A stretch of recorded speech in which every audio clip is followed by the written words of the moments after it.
Mesdames, Messieurs, chers agents de la douane française, l'air est vif en Haute-Savoie, mais l'accueil est chaleureux. J'ai pu m'en rendre compte ce matin. Je voudrais remercier tous les agents que j'ai rencontrés, les remercier de la qualité, de la sincérité de nos échanges, de la franchise, y compris à l'instant, lorsque j'ai rencontré les organisations syndicales. La coutume veut qu'en janvier, on échange des vœux. Ces vœux, traditionnellement, les ministres les formulent depuis ce que l'on appelle leur citadelle à Bercy. J'ai souhaité, pour ma part, changer cette habitude, me rendre auprès des douaniers, directement là où ils sont, où ils travaillent, où ils nous protègent, où ils accompagnent et soutiennent notre économie. C'est une façon pour moi de montrer que notre ministère n'est pas la citadelle que certains se plaisent à caricaturer, mais au contraire une administration ouverte, en mouvement, branchée directement sur le pays. Et lorsque l'on fait des déplacements sur le terrain, on a toujours des choses à apprendre. Pas forcément des choses que votre administration a voulu vous cacher. Quoique, ça peut arriver. Mais toujours à apprendre le vécu, la façon dont nos agents perçoivent leur direction, leur ministre, leur hiérarchie, et vivent au quotidien leur métier. C'est pour nous une façon d'honorer aussi votre contribution à la sécurité des Français et votre mobilisation exemplaire face à toutes les menaces, et notamment le terrorisme. Janvier est donc traditionnellement tourné vers l'avenir. On se souhaite le meilleur, on fait la liste, généralement longue. Ça doit être pour cela que l'on parle de bonnes résolutions.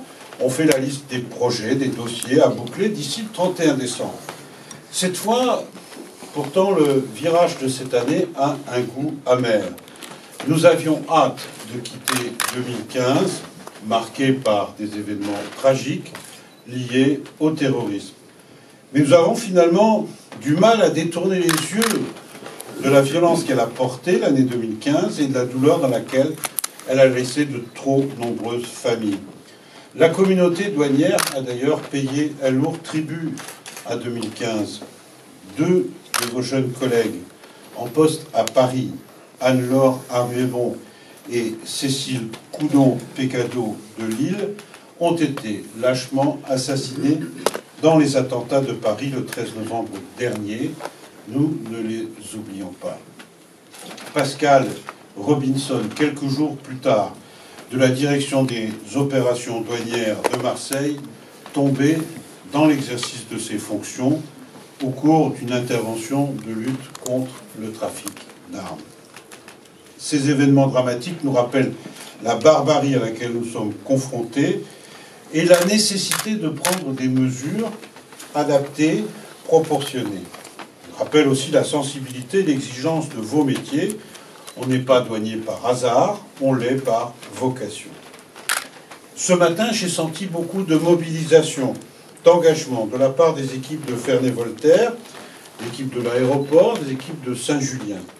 J'ai aussi noté une grande conscience professionnelle et j'ai entendu la frustration qui est la vôtre face à des missions qui se développent, des amplitudes horaires qui s'allongent, des équipes qui ne peuvent pas être partout à la fois.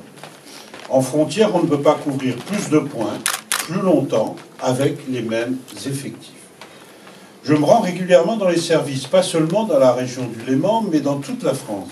Et j'entends aussi les difficultés, qui sont parfois celles de nos agents, quand les systèmes de transmission, par exemple, ont des portées trop réduites, ou quand le renouvellement des gilets pare-balles, notamment pour les femmes, tarde. C'est parce que je partage ces préoccupations de vos équipes, Madame la Directrice Générale, que je veux annoncer aujourd'hui le détail du plan de renforcement de l'action de la douane pour le contrôle frontière et la lutte contre le terrorisme. Ceci résulte directement des annonces du Président de la République le 16 novembre dernier à Versailles. Ce plan, c'est plus d'effectifs, plus de moyens d'action opérationnelle, plus d'outils juridiques pour une efficacité et une reconnaissance encore meilleures. D'abord, plus d'effectifs. Après une vingtaine d'années de fortes contributions de l'administration douanière à la réduction de la dépense publique, les effectifs globaux de la douane vont recommencer à croître. Nous sommes durablement entrés dans une période où le pays a plus que jamais besoin de douane. Et le pays en prend conscience. Sans doute l'opinion publique avait-elle oublié, un peu vite, l'existence de frontières au sein de l'espace Schengen. Sans doute les plus jeunes ont-ils même oublié l'endroit exact de la frontière.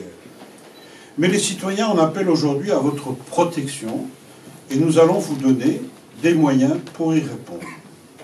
Comme l'a annoncé le président de la République le 16 novembre dernier, 1000 recrutements supplémentaires seront effectués entre 2016 et 2017. Alors qu'il était prévu de recruter 735 agents sur les différents concours, ce seront en fait 1735 agents qui seront recrutés en 2 ans et tous les niveaux de concours seront concernés. 550 recrutements supplémentaires d'agents de constatation de la branche surveillance en 2 ans, 350 contrôleurs des douanes supplémentaires et 100 inspecteurs supplémentaires.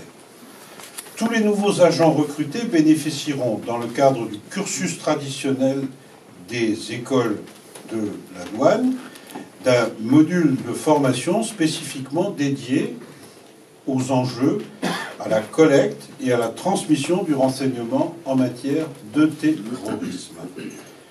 L'essentiel de ces nouveaux agents recrutés seront affectés dans les brigades de surveillance, chargées de contrôler les franchissements des frontières terrestres.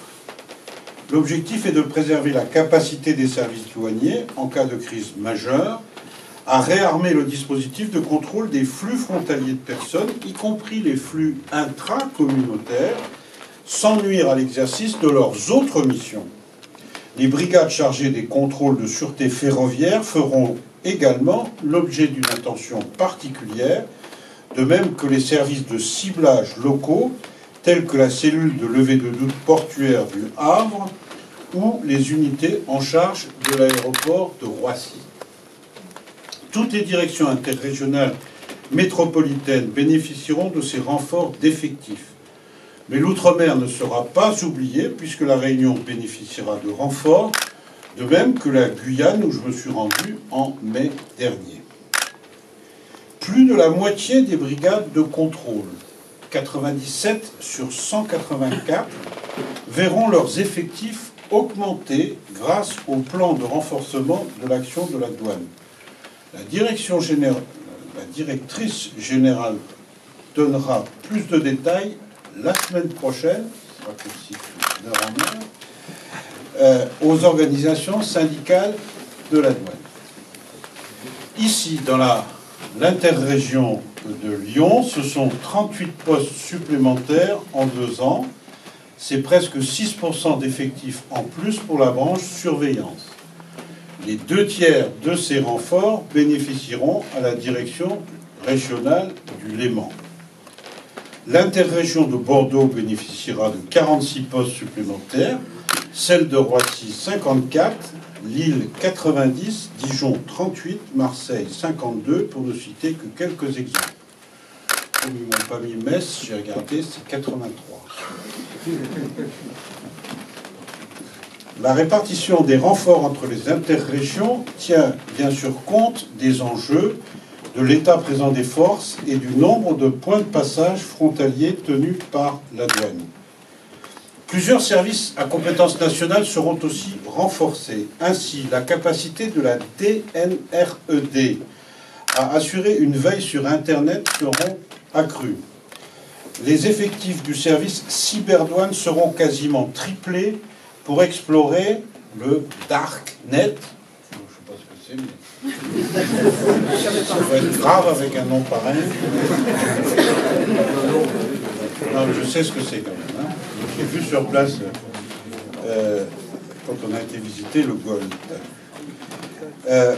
pour détecter les projets de transactions frauduleuses et rassembler des renseignements sur les réseaux et trafics susceptibles de financer le terrorisme. Le GOLD, justement, le groupe opérationnel de lutte contre le terrorisme, autre entité de la DNROD, sera aussi renforcé puisque 5 agents supplémentaires rejoindront ses rangs pour centraliser la collecte et enrichir les renseignements de toutes sources douanières relatifs au terrorisme et à son financement. Service national de la douane judiciaire, le SNDJ, qui joue un rôle essentiel dans la lutte contre le blanchiment, verra ses effectifs renforcés d'une dizaine d'officiers de douane judiciaire. Pour autant, le réseau des unités de surveillance ne restera pas tel qu'il est. Son adaptation se poursuivra, non par obstination, mais pour améliorer le service rendu et l'efficacité de notre action. Il y aura des regroupements, ici même, je l'ai évoqué tout à l'heure. Il y aura des fermetures, il n'y aura pas ici. Mais ces restructurations concerneront moins de 15 unités sur toute la France, c'est-à-dire moins de 7% des unités, ce qui est faible. J'évoquais tout à l'heure 97 unités concernées par des renforcements d'effectifs. Je sais que certains regroupements sont mieux acceptés que d'autres à l'issue des concertations qui ont été menées en 2015. L'important est de conduire le processus de changement dans le dialogue et la concertation. Je ne cesse de le dire, de le rappeler à tous les niveaux. Cela nous engage tous, des agents à leurs représentants, des directeurs aux ministres. Accepter le dialogue, c'est accepter de ne pas tout rejeter en bloc et surtout de ne pas passer en force. Du temps a été pris pour exposer les projets, les discuter, les amender. D'ailleurs, toutes les propositions initiales de regroupement ne verront pas le jour. Les arguments avancés par les uns et les autres, ou le nouveau contexte de contrôle auquel nous sommes confrontés, amènent à des ajustements, nous ont amenés à des ajustements. 2016 doit maintenant permettre d'envisager la deuxième étape, et les instances de concertation seront saisies avant la fin du premier trimestre, de sorte à poursuivre le processus mis en œuvre sous 24 mois des opérations que Michel Sapin et moi-même avons validées. Même si la liste des restructurations des unités de surveillance est déjà connue localement et largement communiquée par les directeurs interrégionaux, je sais que vos organisations syndicales en attendent la consolidation au niveau national. C'est pourquoi j'ai demandé à la directrice générale, je le redis, de communiquer la semaine prochaine la liste des unités de surveillance concernées par les restructurations. En effet, traiter l'urgence ne suffit pas, il faut aussi préparer l'avenir et inscrire l'action de l'administration dans la durée. La douane a souvent montré qu'elle savait se transformer et s'adapter à un monde en mutation. Ce mouvement doit se poursuivre. C'est pourquoi les attentats de novembre dernier ne conduisent pas à remettre en cause le projet stratégique dont la déclinaison est désormais bien avancée. Car sur les autres missions douanières, les enjeux demeurent. Le nouveau Code des douanes de l'Union sera une réalité dans 4 mois. Vous vous y êtes préparés. La demande de nos concitoyens et de nos entreprises de formalités plus simples, plus rapides, si possible par voie dématérialisée, cette demande est de plus en plus forte. Et vous adaptez vos procédures dans le respect de nos exigences de contrôle. Bref, les mesures d'urgence que nous imposent les attaques terroristes qui concernent avant tout la mission surveillance conduisent à compléter le projet stratégique par le plan de renforcement qui est présenté aujourd'hui. Elle souligne même la nécessité, comme je l'ai vu avec Michel Sapin le samedi 14 novembre, la date est importante, en visite au centre de liaison des services de la DNRED à Ivry. Les brigades des douanes ont besoin de centres opérationnels modernes, aptes à coordonner l'action des unités, aptes à réagir sans délai en cas de crise majeure, aptes à communiquer avec les centres opérationnels de la gendarmerie et de la police. Ceci est essentiel. Le tout en veillant à la sécurité de nos agents. C'est toute l'ambition du PSD. Cette année, pour la première fois, les douanes ont été associées aux vœux du président de la République aux forces de sécurité. Non seulement la direction générale, mais aussi 40 agents issus des brigades de la direction interrégionale de France ont été salués par le président de la République lors du passage en revue. J'y étais à la préfecture de police de Paris. C'est une reconnaissance au plus haut sommet de l'État de votre expertise et de vos savoir-faire. Mais le meilleur artisan du monde ne peut se passer d'outils et de bons outils. C'est pourquoi le plan de renforcement de l'action de la douane en matière de contrôle s'accompagne d'une enveloppe de 45 millions d'euros supplémentaires en 2 ans, 30 cette année, 15 l'an prochain, pour renouveler et développer les moyens opérationnels mis à votre disposition. Ces moyens nouveaux doivent avant tout servir à bien protéger nos agents. Je le dis régulièrement, avoir un uniforme, c'est être une cible potentielle pour certains agresseurs. Sur les 45 millions d'euros, 6,2 serviront à leur équipement.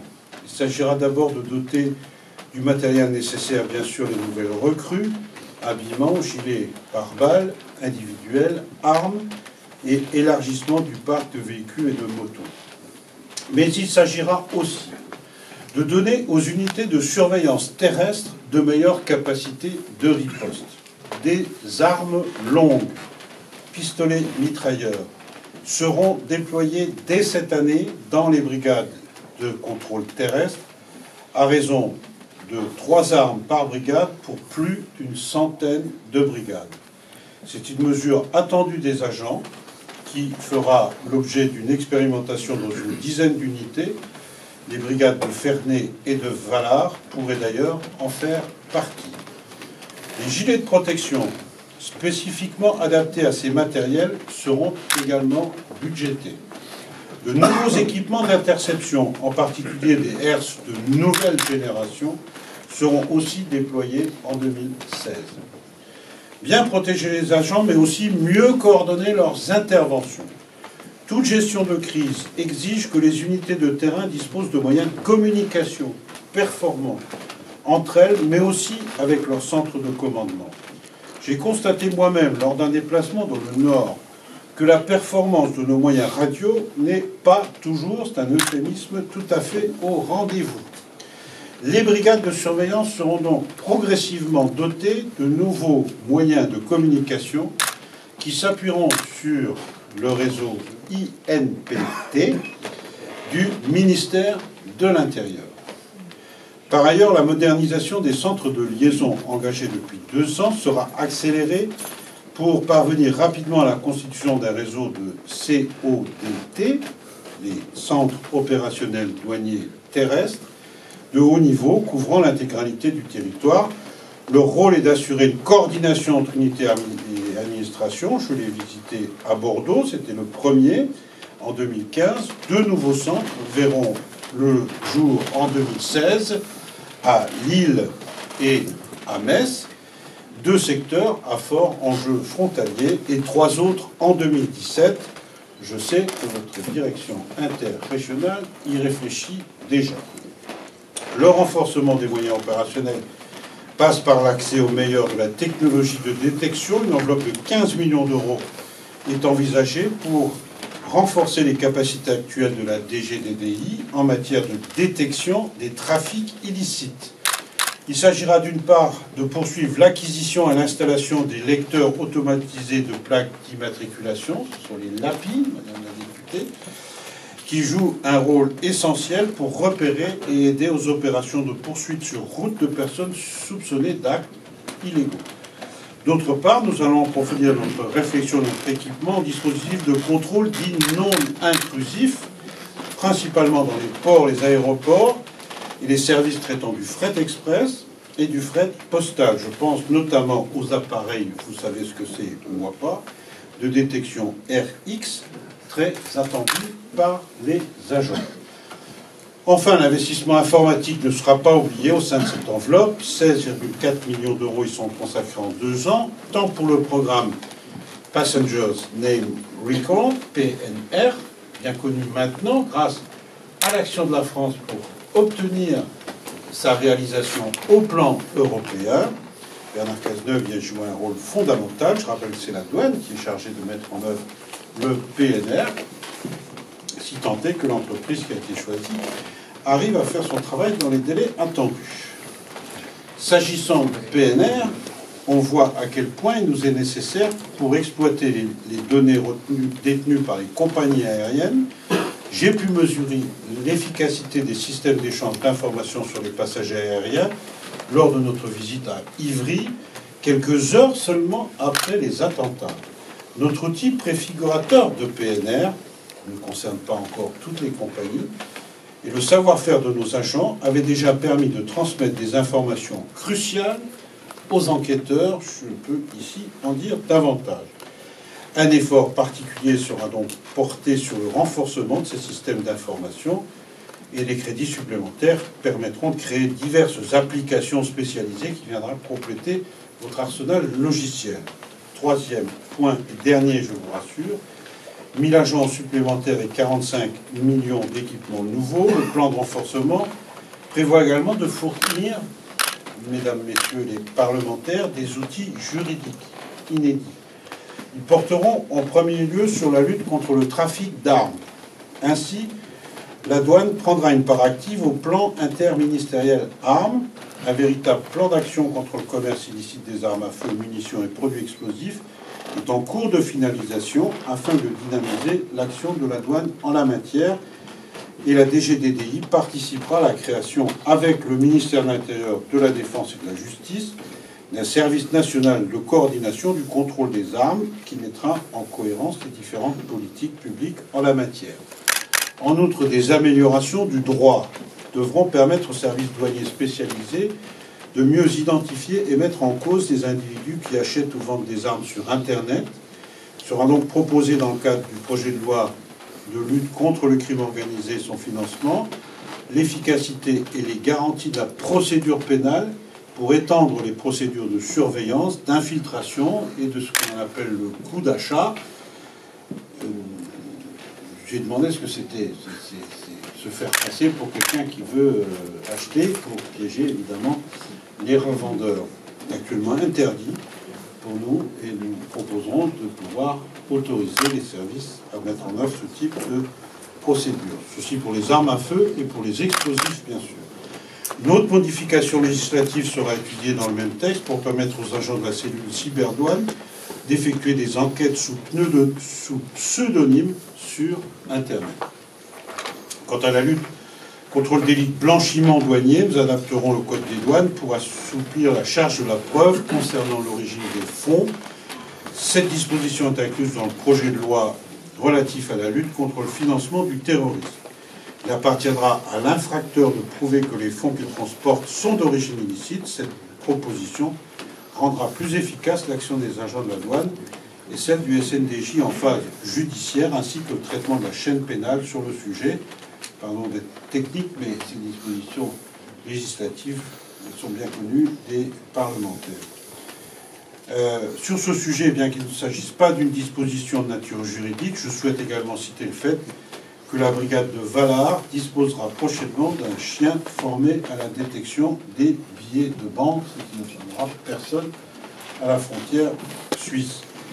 Je ne peux conclure sans saluer l'implication et la réactivité dont les agents ont fait preuve pour restaurer, dans des délais très brefs, la tenue de très nombreux points de contrôle frontaliers.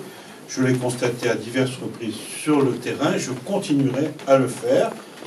J'ai apprécié aussi leur capacité à travailler avec les préfets, avec la police, avec la gendarmerie, avec l'autorité judiciaire, avec les services de renseignement. Ces coopérations sont indispensables avec les enjeux du moment. Je souhaite également saluer dès ce matin les très bons résultats obtenus par les services en 2015. Nous y reviendrons prochainement puisque les chiffres définitifs ne sont pas encore connus. D'ores et déjà, les constats, les volumes, les redressements sont en progression par rapport à l'an dernier et nous aurons l'occasion d'y revenir prochainement. Pardon d'avoir été un peu long. Je crois qu'il y avait des éléments, des interrogations auxquelles j'ai tenté de répondre, qui seront encore précisées dans les jours à venir, qui peuvent toujours être sujets à des améliorations. Je sais aussi que le travail n'est pas la seule chose dans la vie, que la vie est faite aussi de questions plus personnelles, plus familiales. On rencontre des moments chaleureux, des moments de bonheur, on en a parfois des difficultés.